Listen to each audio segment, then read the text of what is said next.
Police arrest చేసినట్టుగా తెలుస్తోంది. ఒకసారి అజయ్ బాబు పాస్టర్ ప్రవీణ్ పగడాల మరణం పైన ఏం మాట్లాడారు, ఎవరెవరి పేరు ప్రస్తావించారో మీరు చూడండి.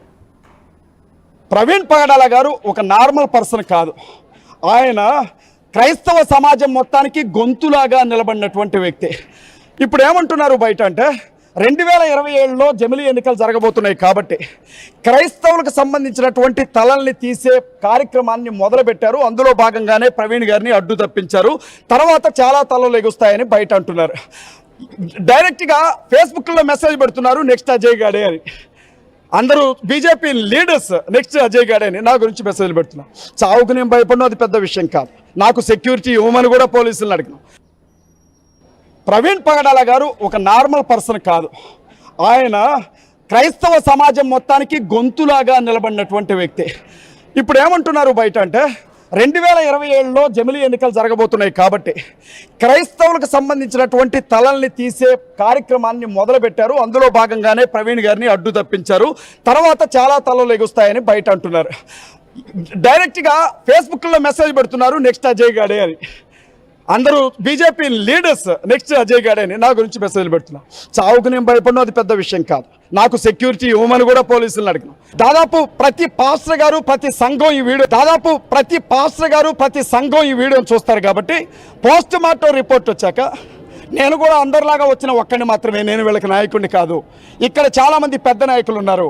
ఆ పెద్ద నాయకులందరూ కూడా తీసుకునే నిర్ణయాన్ని బట్టి ఏం చేయాలి అనేది పాస్టర్లకి ఇక్కడ ఉన్నటువంటి స్థానిక నాయకులు విజయప్రసాద్ రెడ్డి గారు కావచ్చు, వికేఆర్ గారు కావచ్చు, జేమ్స్ గారు కావచ్చు, సంతోష్ రెడ్డి గారు కావచ్చు, జాన్ బెన్ని లింగం గారు కావచ్చు, ఇంకా చాలామంది పెద్ద నాయకులు ఆంధ్రాలో క్రైస్తవుల్ని కంటికి రెప్పలా కాపాడుతున్న వారు ఉన్నారు.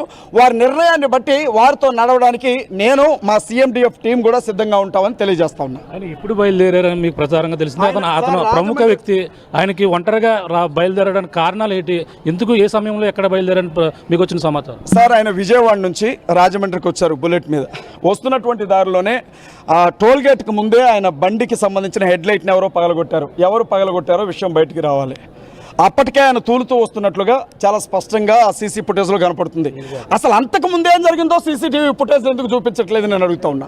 ఇక్కడ CCTV ఫుటేజ్ చూపెడుతున్నారు, దానికంటే ముందు CCTV ఫుటేజ్ను కూడా బయటికి తీయండి దయచేసి.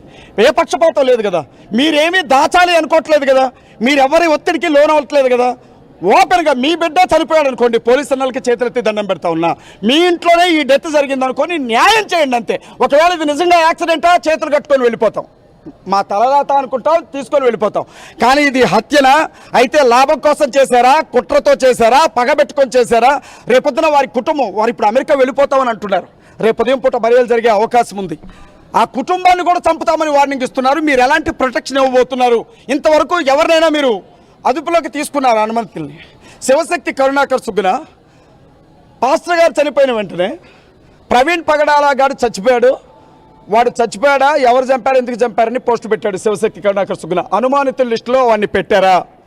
రాధా మనోహర్ దాస్ అనే వ్యక్తి మీద రైట్. ఇది అజయ్ బాబు మాట్లాడిన మాటలు. ఎవరో తమని జమిలీ ఎన్నికలు జరగబోతున్నాయి కాబట్టి ఆ జమిలీ ఎన్నికల లోపు క్రైస్తవుల తలలు తెగిపడాలి అని చెప్పి ఎవరో చెప్పారట. మరి ఎవరో చెప్పారన్న మాటలు కూడా నిర్దిష్టంగా వీళ్ళు అన్నారని చెప్పి ఆ బీజేపీ లీడర్లు ఎవరైతే ఆయన పేరు చెప్తున్నాడో, సోకాల్డ్ బీజేపీ లీడర్లు అంటున్నారో, ఆ బీజేపీ లీడర్ల పేర్లు పోలీసులకు ఫిర్యాదు చేయాల్సింది. కానీ ఈ వ్యాఖ్యలన్నీ కూడా డెఫినెట్గా అటు పొలిటిసైజ్ అవకాశం ఉంది, అట్ ది సేమ్ టైం అటు మత విద్వేషాలు రెచ్చగొట్టే అవకాశం కూడా కనబడుతోంది. ఇంకా ఇదే కాదు, కొందరి పేర్లు కూడా చెప్పుకొచ్చాడు. వీళ్ళంతా పోస్టులు పెట్టారు, నెక్స్ట్ టార్గెట్ అజయ్ గాడే అని చెప్పుకోవాలని కూడా ఆయన మాట్లాడుకొచ్చాడు. సో ఇక్కడితో ఆకుండా ఇంకా సొంత లాభం ఉందా, పోలీసులు ఏం చేస్తున్నారు ఏంటని కూడా మాట్లాడుతున్నారు. సో ఆయన ఈ వ్యాఖ్యలన్నీ కూడా ఎప్పుడైతే సికింద్రాబాద్లోని ఆ చర్చ్ దగ్గర ప్రవీణ్ మృతదేహాన్ని తీసుకువచ్చి సందర్శనార్థం ఉంచిన నేపథ్యంలో మాట్లాడినటువంటి మాటలు ఇవన్నీ కూడా ఆగ్రహావేశాలు రెచ్చగొట్టే విధంగా ఉన్నాయని చెప్తున్నారు. నా దగ్గర కొన్ని ప్రవీణ్ అజయ్ బాబు తాలూకా FIR కాపీస్ కూడా ఉన్నాయి, మీకు అవి కూడా నేను చూపిస్తాను. దీంట్లో మొదట జోసఫ్ అనేటువంటి వ్యక్తి ఒక క్రిస్టియనే. ఆయన కంప్లైంట్ ఇచ్చారు ఉప్పల్ పోలీస్ స్టేషన్లో, తుకారాం గేట్ పోలీస్ స్టేషన్లో. ఎందుకు, ఏం కంప్లైంట్ ఇచ్చారంటే అజయ్ బాబు ఆగ్రహావేశాలతో మాట్లాడుతూ ఏకంగా క్రైస్తవ దేవుళ్లపైనే విగ్రహాలు పగలగొడతానని చెప్తున్నారు. ఒక క్రైస్తవుడు అయి ఉండి కూడా సాటి క్రైస్తవుల దేవుల విగ్రహాలు పలగొట్టడం, లేకపోతే ఆగ్రహావేశాలు రెచ్చగొట్టే విధంగా చేయడం, దాంట్లో కూడా క్యాథలిక్, రోమన్ ఇంకా రకరకాలుగా ఉన్నాయి కాబట్టి వాటిపైన నాకు నమ్మకం లేదు, విశ్వాసం లేదని చెప్పి వాటి గురించి కూడా మాట్లాడుకొచ్చాడు. ఇటువంటి వ్యక్తిని ఉపేక్షించకండి అని చెప్పి ఒక క్రైస్తవుడే జోసెఫ్ అనే వ్యక్తి కంప్లైంట్ చేశాడు. ఆ తర్వాత రవీందర్ రెడ్డి అనే వ్యక్తి ఏదో ఒక మీడియా ఛానల్లో ఈ అజయ్ బాబు మాట్లాడుతూ ఇష్టానుసారంగా మాట్లాడి చాలా హిందూ దేవుళ్ళను ఉద్దేశించి, హిందూ దేవాలయాలను ఉద్దేశించి కూడా మాట్లాడుకొచ్చాడు. కాబట్టి ఆయన పైన కూడా చర్యలు తీసుకోవాలని కేసు నమోదు చేశాడు. ఈ 2 కేసులు కూడా నమోదయ్యాయి. ప్రస్తుతం ఈ 2 కేసుల్లోనే అజయ్ బాబుని ఇటు పోలీసు అరెస్ట్ చేశారు. ఇంతవరకు ఆయన ఎక్కడుండో కూడా తెలియదు. సో అజయ్ బాబు మాటలు, పెద్ద ఎత్తున ఆరోపణలు కూడా ఇప్పుడు ఆయన ఈ స్థాయికి తీసుకొచ్చాయని మాత్రం చాలా క్లియర్గా పోలీసు చెప్పగానే చెప్తున్నారు. ఒకసారి ప్రవీణ్ పగడాల మరణం తర్వాత ఇంతమంది ఇన్ని రకాలుగా మాట్లాడుతున్నారు, ఇష్టం వచ్చినట్టుగా ఆరోపణలు చేస్తున్నారు, అది హత్య అంటున్నారు, కొందరు పేర్లు ప్రస్తావిస్తున్నారు. కానీ తన కుటుంబీకులు మాత్రం మీరు మాకు పక్కాగా పోలీస్ వ్యవస్థపై నమ్మకం ఉంది, పోలీసులు ఏం చెప్తే మేము అది వింటామంటున్నారు, please maintain peace, don't make it a political issue అంటూ కూడా చాలా క్లియర్గా తన సతీమని మాట్లాడుకొచ్చారు. ఒకసారి ప్రవీణ్ పగడాల భార్య జెసికా పగడాల మాట్లాడిన మాట్లాడితే మీరు కూడా వినండి. Praise the Lord. I am Jessica Pagadala. I am deeply grateful for the unwavering support from my Christian brothers and sisters. My love for my husband Praveen remains ever strong, and my children and I feel his presence profoundly. He was an incredible, loving husband and father, and we miss him dearly. I pray that everyone, including those in the media, can understand the pain we are experiencing. During this time, I ask for peace and space for my family to grieve and heal.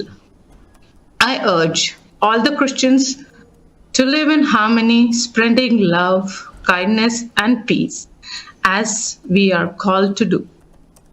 Let us forgive as Jesus forgave. Let us love as Jesus loved, and obey the authorities as the Bible teaches us. I encourage everyone to focus on their ministry, not on external distraction, but on building lives and serving those who are in need, whether it's feeding the hungry, caring for the orphans, or supporting the poor. Let us focus on spreading love and truth rather than allowing negativity to divide us. Jesus built our lives through his death and resurrection.